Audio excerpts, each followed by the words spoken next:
Guys, मैं लीना कुमारी आप सभी का स्वागत है आपके channel tension free paper time में। बच्चों कैसे हैं आप? आई होप आप सभी अच्छे होंगे और अच्छे से प्रिपरेशन कर रहे होंगे।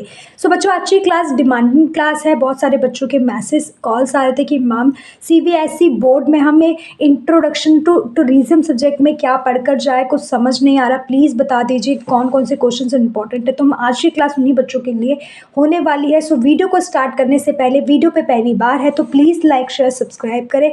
ऐसे इन्फॉर्मेटिव वीडियोस चैनल पे आपको मिलती रहती है। सो चलते हैं अपनी क्लास की ओर। क्लास को समझने से पहले मैं आपको बताना चाहूँगी कि ये क्लास ओनली रीडिंग बेसिस पे और कुछ इंपॉर्टेंट क्वेश्चंस होंगे जहाँ पे मुझे लगेगा कि बच्चों को कन्फ्यूज़न आ सकती है, तो उन क्वेश्चन को मैं समझाने की कोशिश करूँगी। तो अपनी क्लास की ओर चलते हैं बच्चों। पहला क्वेश्चन है, पर्यटन क्या है? उत्तर है, पर्यटन एक प्रकार से यात्रा है जो आराम करने, मनोरंजन करने, ज्ञान प्राप्त करने व खाली समय का आनंद उठाने के उद्देश्य से की जाने वाली यात्रा पर्यटन कहलाती है। नेक्स्ट क्वेश्चन है, पर्यटक क्या है? उत्तर है, पर्यटक वह व्यक्ति है जो जानकारी हासिल करने तथा मनोरंजन करने के लिए यात्रा करता है ताकि दूसरे व्यक्तियों को अपनी यात्रा का वर्णन दे सके। नेक्स्ट क्वेश्चन है, यात्रा क्या है? उत्तर है, यात्रा वह प्रक्रिया है जिसका उद्देश्य धनार्जन करना होता है। जैसे जब कोई व्यक्ति अपना व्यापार समृद्ध मतलब बढ़ाने व बड़ा करने के लिए औद्योगिक कार्यवंश एक स्थान से दूसरे स्थान पर जाता है, उसे यात्रा कहते हैं। नेक्स्ट क्वेश्चन है, जीडीपी किसे कहते हैं? उत्तर है, जीडीपी की सकल घरेलू उत्पाद।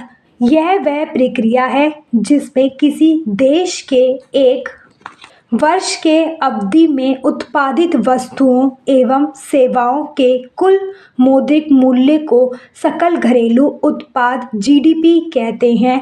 ये किसी भी देश के राष्ट्रीय आय को पता लगाने के लिए सकल घरेलू उत्पाद की गणना करने का एक माध्यम है। नेक्स्ट है, घरेलू पर्यटन क्या है? उत्तर है, घरेलू पर्यटन राष्ट्र के अंदर की सीमाओं में भ्रमण करते हैं। वह पर्यटक राष्ट्रीय आंतरिक व घरेलू पर्यटक कहलाते हैं। बच्चों, चाहे राष्ट्रीय आंतरिक पर्यटन आए या घरेलू पर्यटन, उत्तर आपको एक ही लिखना है। नेक्स्ट है, विदेश में यात्रा करने की अपेक्षा आस पड़ोस तथा देश में यात्रा करने वाले की संख्या स्वाभाविक रूप से बहुत अधिक होती है। इसका कारण है कि अपने देश में यात्रा करना अनेक दृष्टियों से सरल होता है। नेक्स्ट है, घरेलू पर्यटन में ना भाषा की, ना मुद्रा की, ना रहन सहन की, ना विविधता की, ना संचार साधनों की, ना परंपराओं की, ना पारपत्र वीज़ा की कठिनाइयाँ आती है। यहाँ पर्यटक स्वयं समझ व व्यवस्थित कर लेता है और यदि कठिनाइयाँ आती है तो समाधान का माध्यम भी स्वयं खोज लेता है। ऐसा पर्यटन अपने ही देश में विभिन्न स्थानों पर किया जा सकता है, इसलिए इसे घरेलू, अंतर्राज्यीय, स्वदेशी या आंतरिक पर्यटन कहते हैं। सो बच्चों, ये किसी भी नाम से आए, आपको घरेलू पर्यटन ही इसके अंदर लिखना है। सो नेक्स्ट है, विदेशी पर्यटन क्या है? उत्तर है, वह पर्यटक जो अपने देश की सीमाओं से बाहर जाकर भ्रमण करते हैं, वह अंतर्राष्ट्रीय व विदेशी पर्यटन कहलाते हैं। नेक्स्ट है, जब पर्यटक दूसरे देश में पर्यटन हेतु जाता है तो एक अलग राष्ट्रीय इकाई होती है तथा उसकी अपनी राजनीतिक और आर्थिक व्यवस्था होती है, तो उसे विदेशी या अंतर्राष्ट्रीय पर्यटन कहते हैं। नेक्स्ट है, इसमें अनेक प्रकार की भाषा विनिमय, मैत्री, आचार व्यवहार आदि कठिनाइयों का सामना करना पड़ता है।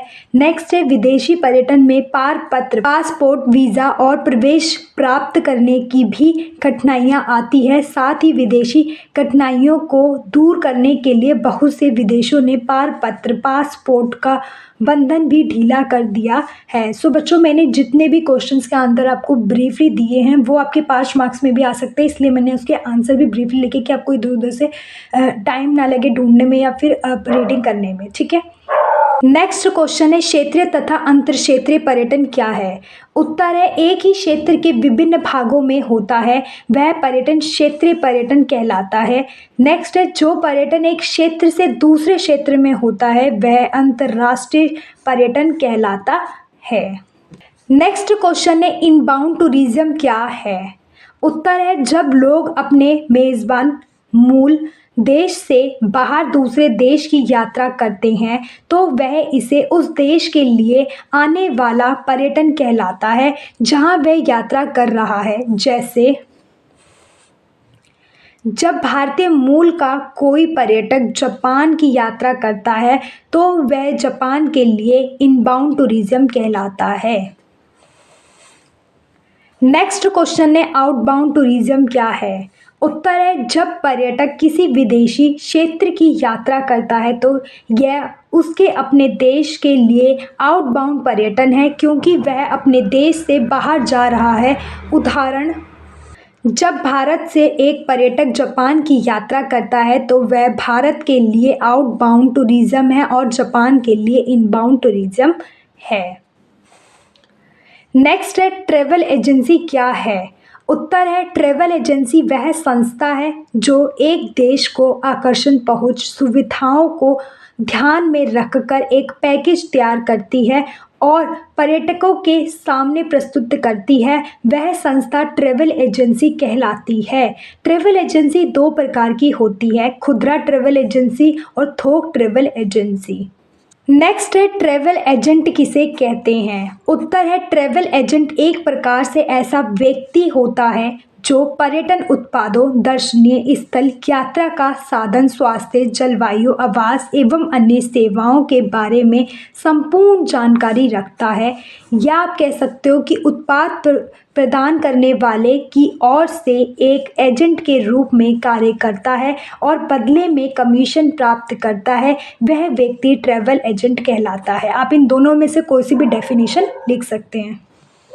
नेक्स्ट है पर्यटन उत्पाद किसे कहते हैं। उत्तर है पर्यटन उत्पाद वह सामान्य या विशेष वस्तु और सेवाएं हैं जो पर्यटकों के आकर्षण रुचि संतुष्टि है जो पर्यटकों के आकर्षण रुचि और संतुष्टि को पूरा करने के लिए प्रदान की जाती है। इसमें होटल आवास यात्रा व्यवस्था सैर सपाटा और पर्यटक ध्यान आकर्षण स्थल शामिल होते हैं। या तो आप इसकी डेफिनेशन लिख सकते हो या फिर ये वाली लिख सकते हो इसे समझकर अपने शब्दों में बच्चों। ठीक है, तो क्या है उत्पादन वह प्रक्रिया है जो उपभोक्ता की ज़रूरतों को पूरा करती है जैसे टेलीविज़न रेस्टोरेंट होटल टूथपेस्ट आदि। बाजार में उत्पाद की एक महत्वपूर्ण भूमिका है। इसमें उत्पादक उपभोक्ता की वस्तु व सेवाएं प्रदान करता है।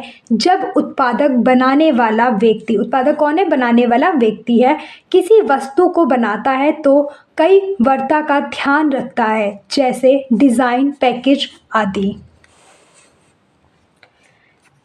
सेकेंड है बाजार व पर्यटन उत्पाद किसी एक के द्वारा नहीं चलाया जा सकता है जिसमें बहुत से उत्पादों की सहयोग होता है। नेक्स्ट है जैसे कि किसी भी चीज़ को बनाने के लिए या पर्यटक को सुविधा प्रदान करने के लिए अन्य सहायक कर्मी व उत्पादक जुड़े होते हैं। जैसे एग्जाम्पल से पिज़्ज़ा को बनाने के लिए क्या क्या चाहिए मसाले चाहिए सब्जियां चाहिए वस्तुओं का इस्तेमाल बनाने वाला व्यक्ति चाहिए पैक करने वाला व्यक्ति चाहिए पहुंचाने वाला व्यक्ति आदि सहायकों के द्वारा पर्यटक की ज़रूरतों व आवश्यकताओं को पूरा किया जाता है। घूमने की कोई भी जगह अगर आप कहीं घूमने जा रहे हो तो उसकी जगह के लिए क्या क्या चाहिए संसाधन का चयन करना होगा। जगह का चयन आवास परिवहन खान पान आदि प्रक्रियाओं से गुजरकर पर्यटक की ज़रूरतों को पूरा किया जाता है। नेक्स्ट है पर्यटन उत्पाद से भले ही अनेक उत्पाद जुड़े हो पर उन सबकी भूमिका अलग हो सकती है परंतु उनका उद्देश्य एक ही होता है अपनी सेवा से उपभोक्ता को संतुष्ट करना है। नेक्स्ट है पर्यटक गाइड किसे कहते हैं। उत्तर है टूर गाइड या पर्यटक गाइड वह व्यक्ति है जो कि आगंतुकों को उनकी पसंद की भाषा में पर्यटन स्थल से जुड़े हर पहलुओं में उनका मार्गदर्शन करे, वह व्यक्ति पर्यटक गाइड या टूर गाइड कहलाता है। बच्चों, ये सारे ही टॉपिक पर वीडियोस बनी भी, अगर आप चाहते हो कि मैं पर्टिकुलर इस चीज़ को समझाऊं तो कमेंट बॉक्स में कमेंट कर सकते हैं। नेक्स्ट क्वेश्चन है हेरिटेज, जिसे हम धरोहर कहते हैं एक तरीके से, तो हम कह सकते हैं कि इसे किसे कहते हैं। उत्तर, वह प्रक्रिया जो भूदृश्य, प्राकृतिक, ऐतिहासिक की इमारतें, कलाकृतियाँ और सांस्कृतिक परंपराएं जो या तो वस्तु या रूपक एक पीढ़ी से दूसरी पीढ़ी तक चलती जाती है, वह प्रक्रिया हेरिटेज या धरोहर कहलाती है। यह धरोहर विश्व स्तरीय, राष्ट्रीय स्तरीय, क्षेत्रीय स्तर पर मौजूद हो सकती है। मतलब क्या होता है इसे समझते हैं बच्चों। धरोहर क्या होती है? विरासत होती है, ठीक है। संस्कृति के उन पहलुओं को संदर्भित करती है जो अतीत से विरासत में मिली है और जिसका ऐतिहासिक मूल्य है। धरोहर पीढ़ियों से भावी पीढ़ियों के लिए एक उपहार है।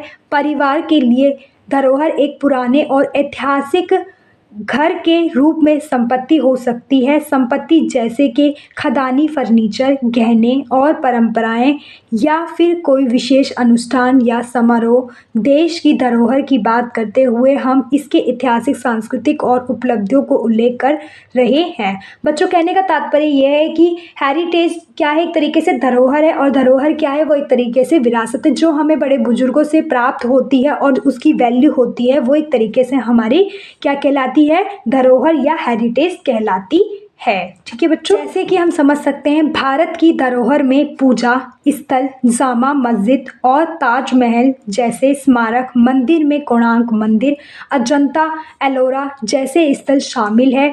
महान धार्मिक संग्रहालय, कुरुक्षेत्र और पानीपत जैसे ऐतिहासिक युद्ध क्षेत्र और सामाजिक और राजनीतिक नेताओं के सम्मान में बने संग्रहालय और राजघाट जैसे संग्रहालय भी हमारे धरोहर का एक हिस्सा है। ये सारे के सारे बच्चों क्या है? इतिहास से मिली चीज़ें और इनकी कोई ना कोई वैल्यू है, इसलिए इसे आज भारत की धरोहर के रूप में देखते हैं और इसे ही देखने के लिए भारी मात्रा में पर्यटक आते हैं। ठीक है बच्चों, नेक्स्ट है आगंतुक की परिभाषा शिथ करें। उत्तर है, यह वह एक बड़ा शब्द है जिसमें सभी प्रकार के पर्यटक शामिल है। पर्यटक कौन है? एक व्यक्ति होता है जो यात्रा करता है। ठीक है बच्चों, नेक्स्ट क्वेश्चन है पर्यावरणीय पर्यटन, जिसे हम इको टूरिज्म भी कहते हैं, या क्या है इसे समझते हैं। ये एग्जैक्ट क्वेश्चन बच्चों इस तरीके से भी आ सकते हैं, घुमा फिरा के भी दिए जा सकते हैं, तो आपको यही आंसर लिखना है। उत्तर है, वह प्रक्रिया है जिसमें पर्यटन और प्राकृतिक संरक्षण का प्रबंध इस ढंग से करना है कि एक तरफ पर्यटन और पारिस्थितिक की आवश्यकताएं पूरी हो और दूसरी तरफ स्थानीय समुदाय के लिए रोजगार, नए कौशल आय और महिलाओं के लिए बेहतर स्तर सुनिश्चित किया जा सके।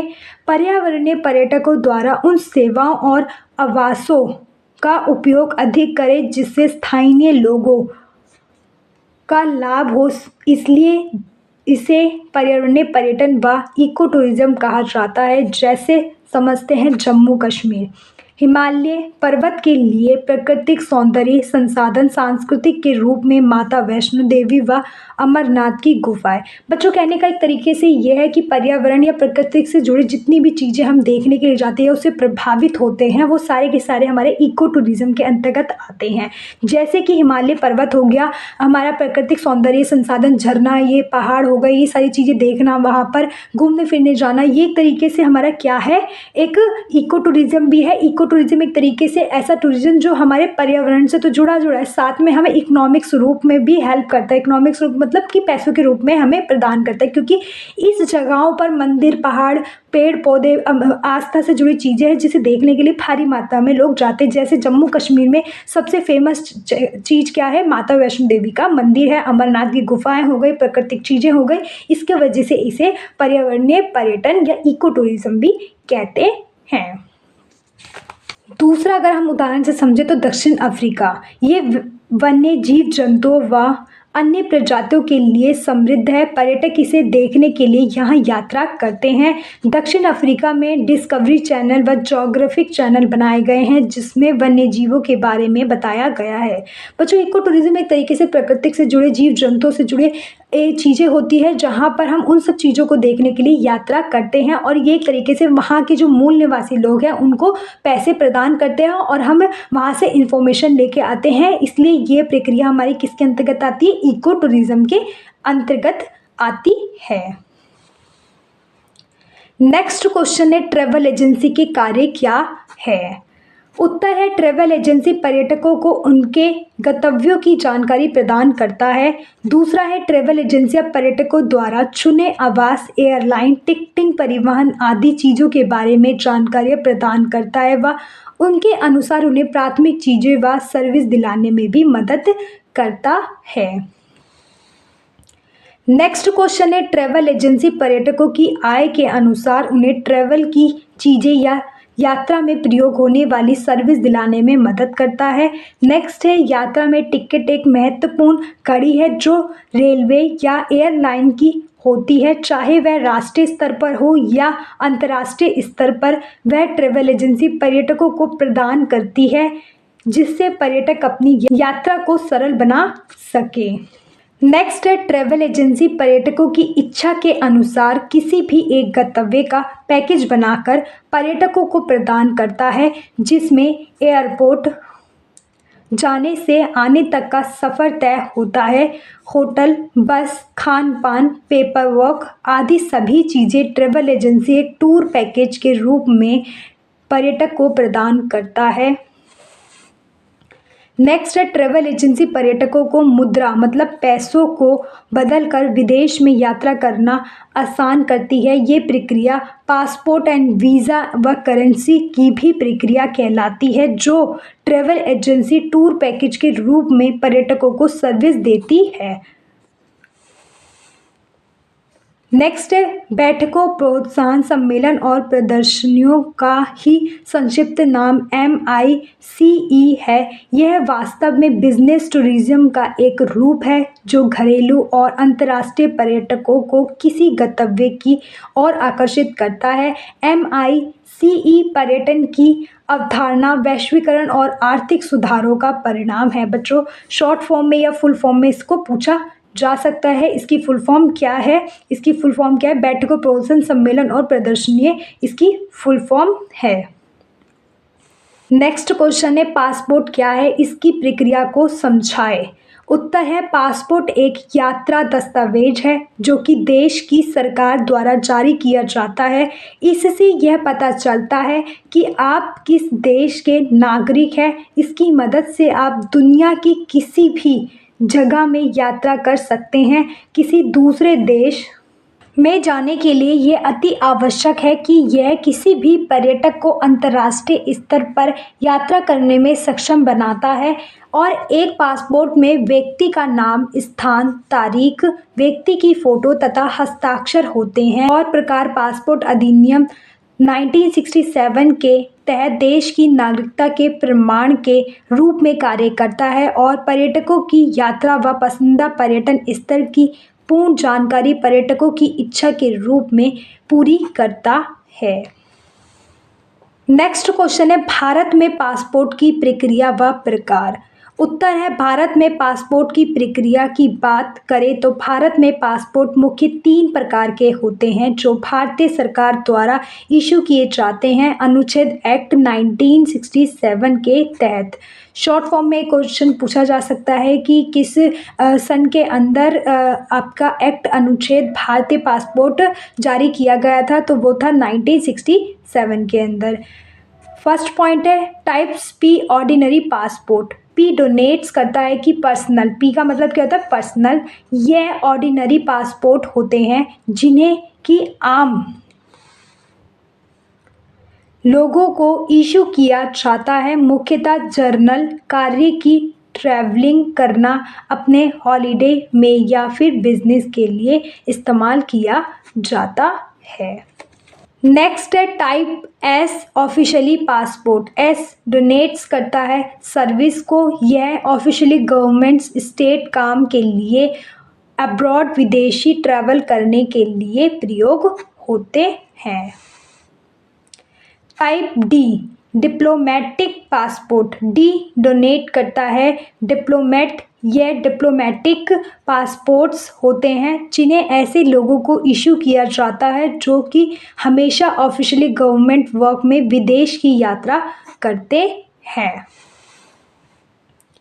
नेक्स्ट है वीज़ा और पासपोर्ट में क्या अंतर है। पासपोर्ट आपके देश की आधिकारिक आईडी है जो आपको अंतर्राष्ट्रीय स्तर पर यात्रा करने की अनुमति देता है।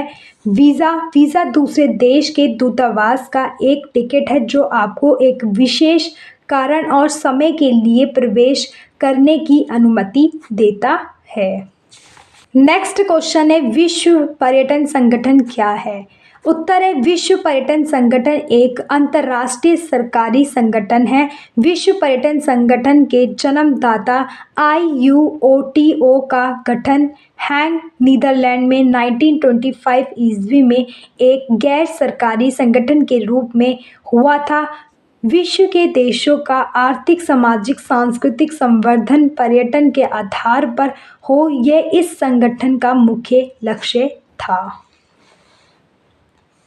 नेक्स्ट है विश्व पर्यटन संगठन दिवस 27 सितंबर को मनाया जाता है। इसकी शुरुआत वर्ष 1980 में संयुक्त राष्ट्र विश्व पर्यटन संगठन के द्वारा इसे तिथि के चुनाव का मुख्य कारण था कि वर्ष 1970 में UNWTO की कानून को स्वीकार किया गया था।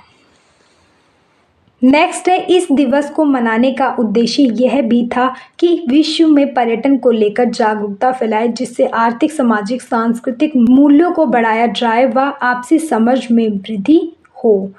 नेक्स्ट है अपनी संस्कृति व परंपराओं को फिर से जीवित कर सके। नेक्स्ट है देश में रोजगार में वृद्धि हो व राजस्व में सहयोग मिले जिससे देश के विकास किया जा सके। नेक्स्ट है देश में प्रेम भाव, एकता, शांति को बनाए रखा जा सके और आपसी देशों के बीच प्रेम भाव व अच्छे संबंध बने रहे। नेक्स्ट है व्यक्तित्व की परिभाषा क्या है। उत्तर है हर मनुष्य का अपना अपना व्यक्तित्व व पहचान होती है। कहा जा सकता है कि लाखों करोड़ों लोगों की भीड़ में वह अपने निराले व्यक्तित्व के कारण पहचाना जाता है। दरअसल व्यक्ति की उस संपूर्ण छवि का नाम ही व्यक्तित्व है जो वह दूसरों के सामने प्रकट करता है।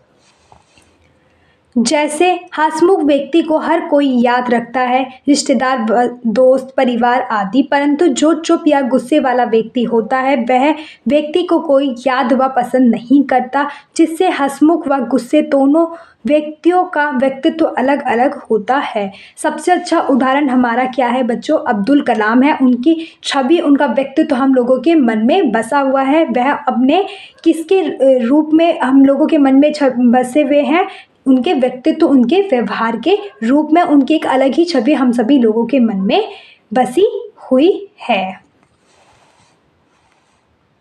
नेक्स्ट है व्यक्तित्व के निर्धारक तत्व।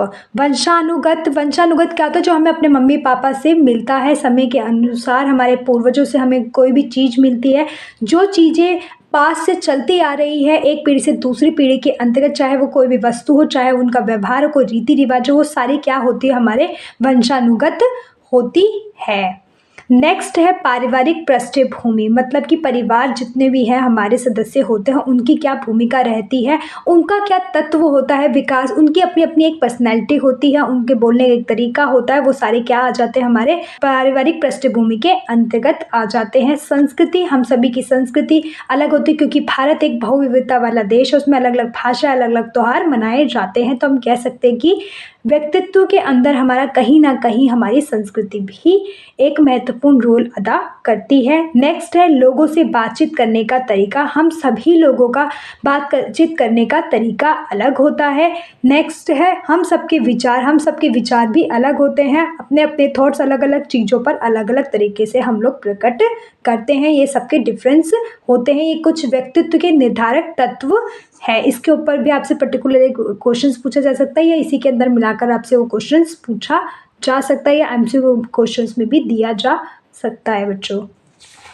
व्यक्तित्व का विकास, काम के प्रति सकारात्मक दृष्टिकोण। हम सभी को अपने अपने काम के प्रति, चाहे हम छोटा करें चाहे बड़ा करें चाहे जैसा मर्जी करें, हमें अपने काम को सकारात्मक रूप की दृष्टि से देखते हुए ही कार्य करना चाहिए। नेक्स्ट है पहली छाप बनाने के लिए अच्छी तरह से तैयार किया गया व्यक्तित्व। जब भी हम किसी के पास भी जाते तो हमारा फर्स्ट एक्सप्रेशन है ना लास्ट एक्सप्रेशन होता है। तो हमें जब भी हम किसी भी लोगों के सामने, अपने दोस्तों से, अपने रिश्तेदारों के जाते तो अच्छे से बन ठन के खुद को, अपनी पर्सनैलिटी को बहुत अच्छे से बनाकर जाते हैं, रिप्रेजेंट करते हैं उनके सामने। तो ये एक व्यक्तित्व के विकास का महत्व या तत्व माना जाएगा। नेक्स्ट सामाजिक शिष्टाचार और टेलीफोनिक शिष्टाचार। हम समाज के अंदर उठते बैठते अपना एक व्यवहार होता है, अपना एक रीति रिवाज के अनुसार जो भी कपड़े हम पहनते हैं उसके हिसाब से हम अपने आप को मेंटेन कर कर समाज के अंदर प्रकट होते हैं, या हम कह सकते हैं समाज के अंदर हम लोगों से चर्चा या बातचीत कर रहे होते हैं, चाहे वो टेलीफोनिक, मतलब कि आदर सम्मान से हर चीज़ों को अपनी पर्सनैलिटी के अंदर रखते हुए उसको लोगों के सामने अपने आप को रिप्रेजेंट करने की प्रक्रिया हमारी सामाजिक शिष्टाचार या टेलीफोनिक शिष्टाचार, जहाँ पर हम अलग अलग लोगों से अलग अलग तरीके से बात करते हैं, दोस्तों से अलग से करते हैं, टीचर्स के एक अलग बिहेवियर होता है, तो दोनों का डिफरेंट होता है। समाज में हम आदर सम्मान से बात करते हैं, टेलीफोनिक में ये डिपेंड करता है कि हमारा जो दोस्त है या हमारे टीचर्स है उस तरीके से किस तरीके से बात की जा रही है। तो दोनों ही चीज़ों से हम कह सकते हैं कि सामाजिक शिष्टाचार और टेलीफोनिक शिष्टाचार एक तरीके से ऐसा शिष्टाचार है जहाँ पर हम अपने व्यवहार को, अपनी पर्सनैलिटी को लोगों के सामने फॉर्मल और इनफॉर्मल तरीके से प्रेजेंट करते हैं। पेशेवर शारीरिक भाषा, हम लोगों की जो पेशेवर भाषा, एक प्रोफेशनल वे की जो भाषा होती है, मतलब अपने टीचर्स की अलग भाषा देखी होगी और अपने दोस्तों की अलग भाषा देखी होगी। तो ये क्या है, सारे के सारे हमारे व्यक्तित्व, मतलब कि हमारी पर्सनैलिटी को विकसित करते हैं और ये सभी की अलग अलग होती है। नेक्स्ट क्वेश्चन है पर्यटन सूचना की विभिन्न स्रोतों की व्याख्या कीजिए। उत्तर है रेडियो, टीवी सीरियल्स, प्रायोजित कार्यक्रम, फिल्म, विज्ञापन, डॉक्यूमेंट्री, प्रचारात्मक फिल्में आदि पर्यटन की सूचना के प्रमुख स्रोत है। नेक्स्ट है पर्यटन हमारे लिए क्यों ज़रूरी है। उत्तर है पर्यटन हमारे लिए एक महत्वपूर्ण कारक है। समय के अनुसार पर्यटन दिन प्रतिदिन महत्वपूर्ण कारक बनता जा रहा है, क्योंकि आज प्रौद्योगिकी ने पर्यटन को एक महत्वपूर्ण उद्योग के रूप में उभारा है, जिसमें पर्यटन आज लोगों की जिंदगी को चलाने का माध्यम बन गया है। इस व्यवस्था ने लोगों को रोजगार, आर्थिक सहायता ही नहीं दी है, बल्कि अपनी संस्कृति को फिर से तरोताजा व जीवित करने का मौका दिया है। नेक्स्ट पॉइंट है पर्यटन ने फिर से इतिहास को जीवित किया है, साथ ही अलग अलग संस्कृति के त्योहारों, परंपराओं, त्योहारों आदि चीज़ों को लोगों के सामने प्रस्तुत किया है। नेक्स्ट है पर्यटन ने भारत को बहुविविधता के रूप में ही नहीं उभारा, बल्कि एक उद्योग को जन्म दिया है, जिससे छोटे बड़े उद्योगों को राहत व रोजगारों में सहायता मिली है। नेक्स्ट है पर्यटन ने आपस में एक दूसरे को समझने का मौका भी दिया है, साथ ही अलग अलग भाषाओं को पढ़ने सुनने का भी अवसर दिया है। नेक्स्ट है पर्यटन की इस व्यवस्था ने राष्ट्रीय राज्यों को अपनी अपनी पहचान बनाने का भी मौका दिया है। नेक्स्ट है पर्यटन ने राष्ट्रीय व अंतर्राष्ट्रीय स्तर पर आपस में प्रेम, एकता, समानता, शांति आदि जैसी भावों को उत्पन्न किया है, और इस प्रकार कहा जा सकता है कि पर्यटन हमारे लिए ज़रूरी है। और भी इम्पोर्टेंट फैक्टर्स है बच्चों, जो आपको एक पीडीएफ में मिल जाएंगे, नीचे डिस्क्रिप्शन में आपको डिस्क्रिप्शन में लिंक मिलेगी पीडीएफ की, उसे भी जाकर आप देख सकते हैं। पहले उसे पढ़ना है, देन इसे देखना है। इससे क्या होगा कि आप जितना भी कॉन्सेप्ट आपने पीडीएफ में पढ़ा है वो आपको यहाँ पर रिवाइज हो जाएगा और आप इस कॉन्सेप्ट को बहुत अच्छे से समझ पाएंगे। सो बच्चों ये कुछ क्वेश्चन है जो मैंने आपको आंसर्स नहीं दिए, लास्ट के 3 क्वेश्चन है उसका आंसर आपको नीचे डिस्क्रिप्शन में लिंक मिली है PDF की, उसमें मिल जाएंगे। बाकी ये 2 क्वेश्चन है ये मैं इसके आंसर नहीं प्रोवाइड करा पाई क्योंकि बहुत लेंथी क्वेश्चन थे और कल बच्चों का एग्ज़ाम है, तो मैंने उसे स्किप कर दिया। आप लोगों के पास मटेरियल होगा तो आप वहाँ से पढ़ सकते हैं। बाकी अगर आपके क्वेश्चंस आएंगे कि मैम इसके ऊपर आप समझाओ हमें वीडियो, तो उसके अंदर ज़रूर आपको इसके आंसर प्रोवाइड करूँगी। ठीक है, तो पहला क्वेश्चन से पर्यटन के अवयव 4S क्या है, प्रत्येक को उदाहरण सहित समझाए। ये मोस्ट इंपॉर्टेंट क्वेश्चन है, लास्ट टाइम भी आया था। नेक्स्ट क्वेश्चन है MOT और STDC के बीच अंतर बताइए। ये भी लास्ट क्वेश्चन है जो आया था आपके पेपर में। ठीक है, नेक्स्ट है पर्यटन का क्या महत्व है। इसके ऊपर पूरी की पूरी PDF आपको मिल जाएगी, उसके अंदर आपको पर्यटन के प्रकार भी मिल जाएंगे और पर्यटन के नुकसान और फायदे आप खुद से ही समझ पाएंगे और उसके ऊपर आप लिख पाएंगे। सो बच्चों ये आपके कुछ most important questions and answer थे, और साथ ही कोई भी डाउट हो तो फ्रेंकली होकर मुझसे कमेंट बॉक्स में कमेंट कर सकते हैं या व्हाट्सअप कर सकते हैं। मैं आप सभी के क्वेश्चंस कमेंट्स पढ़ती हूँ क्योंकि ये चैनल आप लोगों के सपोर्ट के लिए बनाया है, तो बेझिझक आप क्वेश्चंस कमेंट्स कर सकते हैं। और टूरिज्म से रिलेटेड कोई भी इंफॉर्मेशन चाहिए, कभी भी चाहिए, आप मुझसे पूछ सकते हैं, या फिर और भी इंफॉर्मेशन चाहिए तो आप मेरी इंस्टाग्राम ID लीना कुमारी 447 फॉलो कर सकते हैं। उसके ऊपर भी टूरिज्म से रिलेटेड आपको कंटेंट मिलता है। थैंक यू बच्चों।